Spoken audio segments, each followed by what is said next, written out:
ఏ party అధ్యక్షుడైనా ఆఫీస్కి వచ్చుడు, లీడర్లతో meeting పెట్టుడు, రాజకీయాలు మాట్లాడుడు, ఏం చేయాలనో చెప్పుడు కామన్. ఆ పూట మందం అదో వార్త.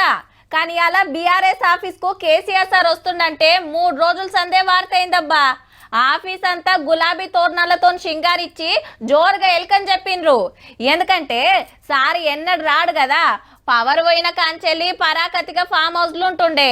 ఇంతకు ఏం పని మీద వచ్చిండు, ఏమన్నాడో ఇందాం పండ్రి. చలో తెలంగాణ భవన్.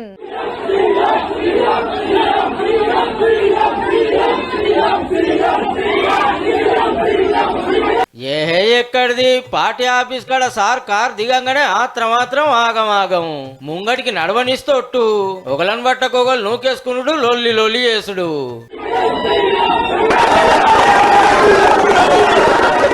ఆఫీస్కి వచ్చినట్టు రిజిస్టర్ల సంతకం పెట్టి లోపలికి వస్తే లీడర్లంతా తయారున్నారు. ఈ మేడం బొట్టు పెడితే ఆలీసాబ్ దట్టిగట్టి చెయ్యికి ముద్దిచ్చిండు.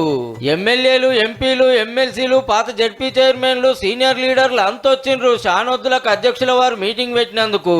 ఏప్రిల్ 10 నుంచి సభ్యత్వ నమోదు, పల్లెకెళ్లి పట్నం దాకా కొత్త కమిటీలు వేయాలని డిసైడ్ చేసిండ్రు. పార్టీ పెట్టి 25 ఏళ్ళు అవుతుంది కాబట్టి ఏప్రిల్ 27 నాడు పెద్ద మీటింగ్ పెడతారట లక్షల మందితోటి.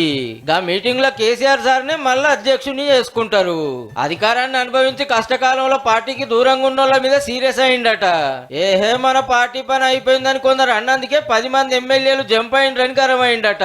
ఈ సీట్లకు ఉప ఎన్నికలు వచ్చుడు గ్యారంటీ, మనం గెలుచుడు పక్కా అని హుషారు గోలేసిండు వచ్చినోళ్ళందరికీ. ఒకవైపు రజతోత్సవ సంబురాలు, మరొక వైపు పార్టీ నిర్మాణం, ఇంకోవైపు ప్రజా పోరాటాల మీద ఇవన్నీ కూడా కేసీఆర్ గారు చాలా వివరంగా చెప్పారు. ఎన్నడు మీటింగ్ పెట్టినా సార్ చెప్పాలనుకున్నది చెప్పి వెళ్ళిపోతుండే. ఇవాళ మీ మాట ఏందని అందరి సలహాలు అడిగితే పోటీలు పడ్డారట మనోళ్ళు. అది అట్లా చేయాలి, ఇది ఇట్లా చేయాలి, సర్కార్ తోటి గట్ల కొట్లాడాలి అని నపరోటి చెప్తా అంటే విన్నాడట సారు. 7 నెలల తర్వాత పార్టీ ఆఫీస్కి వచ్చుడే కాకుండా చాలా మందికి మాట్లాడే ఛాన్స్ ఇచ్చినందుకు మనోళ్ళ ఆనందం మామూలుగా లేదు. చాలా విషయాలు, దాదాపు 30 మంది వక్తలు మాట్లాడారు. 4.5 గంటల సమావేశం. పొద్దుగాల ఫామ్ హౌస్ కాంచి సీదా బేగంపేట పాస్పోర్ట్ ఆఫీస్ కాడికి వచ్చి కొత్తది తీసుకుండి ఇంటామెతో కలిసి. అప్పట్లో సీఎం కాకుండా ఏరే ఉండే. సార్ అమెరికా పోతాడని కొందరు, లేలే సింగపూర్ పోతుండని కొందరు. నెలల కమానం ఫామ్ హౌస్లు ఉండి ఉండి ఆస్టకొచ్చిందో ఏమో మరి.